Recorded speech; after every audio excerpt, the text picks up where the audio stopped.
What makes a great website? What makes a dud? Besides all the obvious things, like obviously, don't make your text too small or use 1,000 fonts all at once and things like that. What are the keys? Today, I'm actually sharing 3 things that I consider to be top things that make a successful website. These are truly my strong opinions as someone who's been designing websites for a long time now. And I'm calling these strong opinions, but you could also call these unpopular opinions because these are often things that are not the norm when it comes to website design. And these are also things people often miss. And this is actually a recast episode. It aired back originally in the fall of 2022, so a while ago, right? And I did re-listen though before deciding to re-air it. And I was like, yep, this is great content that is worth re-airing for you guys to hear again. It is still super relevant.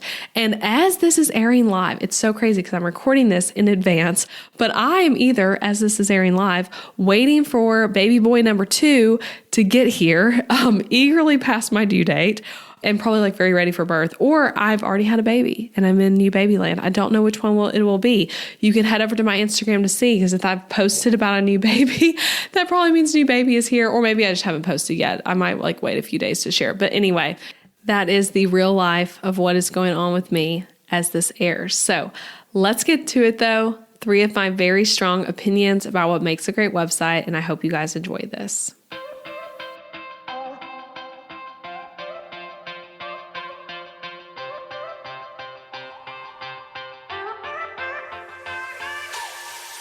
Hey guys, I'm Elizabeth McCravey, an online educator for entrepreneurs, website designer, wife, boy mom, and your host for the Breakthrough Brand podcast, the show that's all about pulling back the curtain on how to actually build a successful business.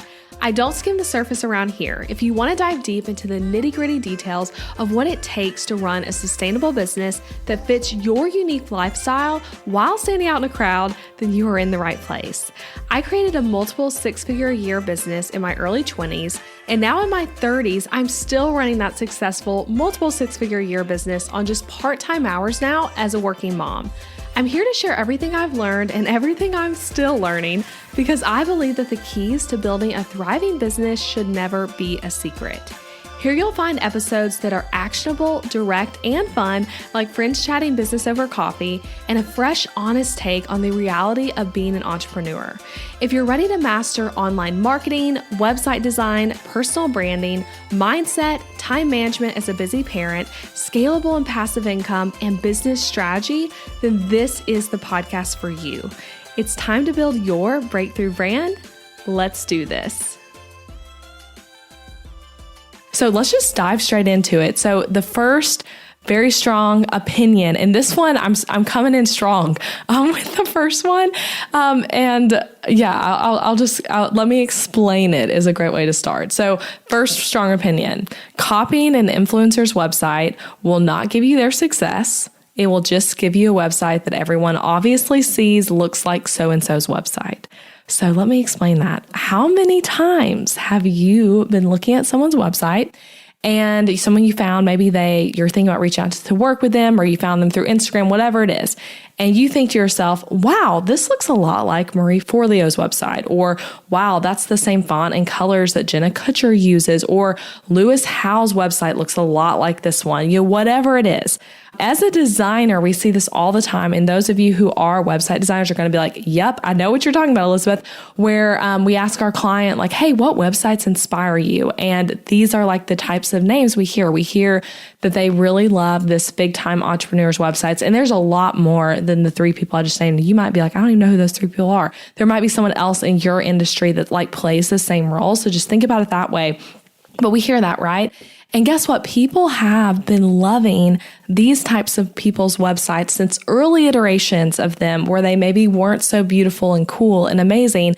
And the reason is because they love these people's brands. They love who they are. You might love the business they built, the success they have, the things they've taught you, the personal brand that they are. So you say, I want a website like theirs, or this is my biggest website inspiration, but really you just love their brand. And my take on this is that you are cutting your own brand short when you do this, because you have something special and unique to offer the world too, and it does not look the same as their website, whoever that website is. Again, it might be completely different than those 3 names I named. So don't copy someone else's website because you want their success or because you're like, I don't know what my own brand is, but like their fonts look good or whatever it is. I've even had this with my own brand quite a few times where people reach out asking like what fonts I'm using. And I don't tell them because I'm like, no, these are the fonts I use for my brand. You should figure out what fonts you want to use for your brand, right? So don't copy someone else's website because you want their success or because you just don't know what your own brand is yet. So what I want for you and what I want for myself and for my template customers is that when someone lands on your website, they feel your brand coming through and they're not saying in their head, oh, this looks like Jenna Kutcher's site.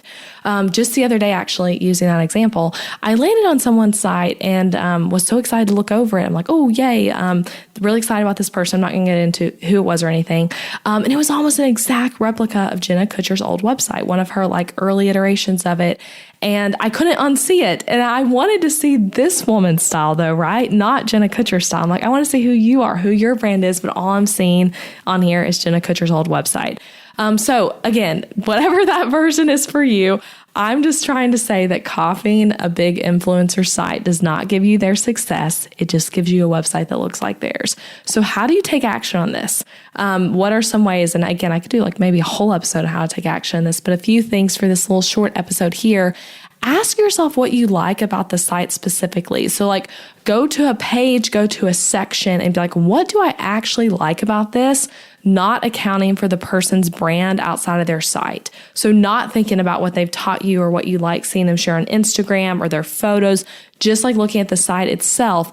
It might be that you like the way the type is used or the way things flow, or you like the overall vibe. You like how it's really sophisticated, or you like how it's really fun, whatever it is. So how can you be your own person and be inspired by those things you're loving without being the same, whatever those things are that come to mind as you're looking at it. So that would be my big action step, is look at it from that lens versus just like overarchingly like, oh, I really like this, so I need to use the same fonts and colors and the same layout and all that. So yeah, that's it. That's my first strong opinion. Don't copy an influencer's site. It does not give you their success. It just gives you a website that everyone will recognize looks really similar to theirs. All right, number 2 is a short one. And it is a very strong opinion that I think so many people miss, and you're really selling yourself short on what your website can be when you miss this. And that is that simple sites with very few pages are amazing. You don't need a gazillion pages for your site to be incredible. So I think sometimes we get in our heads that more pages on our website equals better results, more professionalism, we're farther along, we're cooler. You might have even heard someone like me at some point drop that like I have over 100 pages within my website and crazy things like that. By the way, it's because I have a shop, so that's a big part of it. But you hear things like that, you're like, I need more pages. More pages is better. And especially when you're just getting started though, you might not need a lot of pages, and you might not need all the pages your template comes with. So for example, if you're using one of my website templates, they actually come with a lot of pages. And that's not because I think you need all those pages from the get-go. It's because I want you to have what you need to grow with your business so that this template that you're investing your hard-earned money in can also be the site you're using years from now after you've gotten more clients, after you've added more offers, after you've started that course or membership, made blogging a priority, started a podcast, whatever it is. You have those pages there to grow with you, but you don't have to use them all from the start. And you might not even ever need them all. It might be that, like, for example, let's say the ways to work together page that's in a lot of my templates, that's like basically an overview of your services. Maybe you never need that because you only have one main offer. And so you don't need like a page that's the different options for ways to work with you. You just need this one sales page for your main bookkeeping package. In that case, that ways to work together page, you can utilize those different sections that I've pre-designed very strategically for you to go into other pages of your website. So kind of like mix and matching things to build out your site with all the design work done for you. So you can look at those pages and be like, this section that was actually supposed to be about, how to schedule a call with me, I could use that for my waitlist for my course, whatever it is. So you don't need all of them from the start, and you might never need them. So I just want to say, if you look at your business right now, you're like, I only need 3 pages for my website. I need that home page, a service page, and a contact page, let's say. Those are the only pages you need. That's okay. And if you look at your website and your business and you're like, I only need a sales page, and then a cart page for people to buy, like that's all I need. That's okay too. I've actually seen plenty of people, and it's so fun when I see this, just using my sales page templates as their whole website because they're just, marketing their course, and that's like all they're wanting to do on their site. And that's totally fine. So I just want to say you don't need a gazillion pages for your site to be incredible and to let your website grow with you. I also think too, as like someone who's creating your website for the first time, this can take a lot of the pressure off and speed up your process of getting your site live so you can start making money from your website. So if you're looking at your template and you're like, I have to get the blog set up, I have to get this call scheduler page and the contact page and all this all perfectly set up, that's a lot of pressure. And it can feel a lot better to feel like, okay, what are the essential pages I need to get started right now? Do those, bring your site live. Right? What freedom is that? So yeah, that's it though. Simple pages, simple sites. You don't need a gazillion pages for your website to be incredible. And my third and final strong opinion, and this is one that I would say most people probably agree with, yet this is a huge problem still. So I feel like it needs to be said. And that is that you have to have photos of yourself somewhere on your website, or else your site's going to feel scammy, illegitimate, not personable, all these sorts of problems. So I know not everyone can or wants to invest in professional images for their website with a brand photographer right from the start. And that's okay. I did not do that immediately from the start either.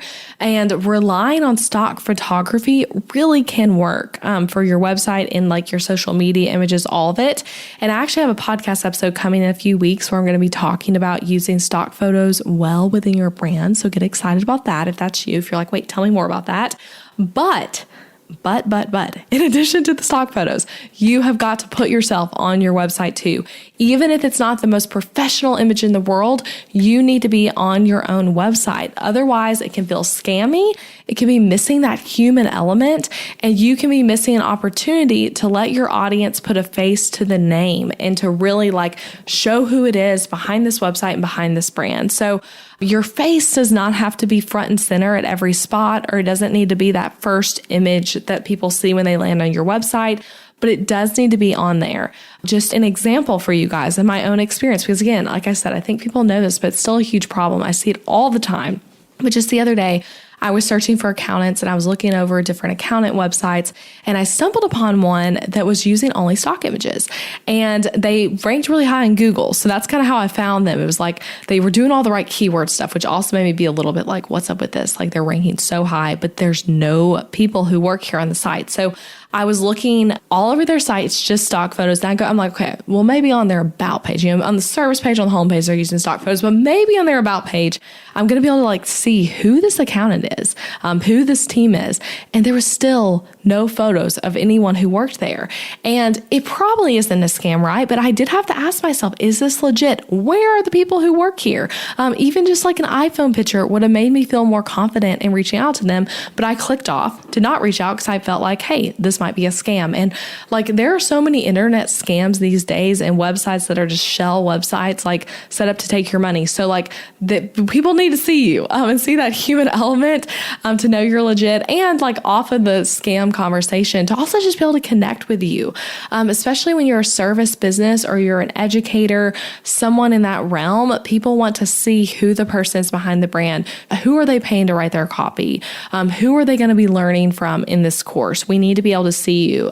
So even if it's an iPhone photo that you get your spouse to take and then you edit on your phone for now, that's totally fine. You need to be on your website though. So right now, as you're listening, if you're like, okay, Elizabeth, I hear you, like go put a recent photo of yourself on your about page at the very least. Another great spot, if you're mostly using stock images, would be on your contact page to put a photo of yourself.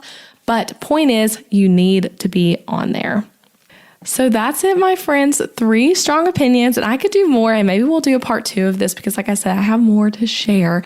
But anyway, I so appreciate you being here. I hope hearing these opinions helped and gave you some different insights on your own website. And I would love to hear what you think. So feel free to send me a DM on Instagram and tell me, like, do you share any of these strong opinions? Are you feeling like I finally said something that you've been thinking? Is there something else you'd add? Would love to hear from you. And also, don't forget to check out my website templates. If you are in need of a new website or a new sales page or a page for your podcast and that sort of thing, go check them out, elizabethmccravy.com/shop. So that's it. I'll be back next week with another episode.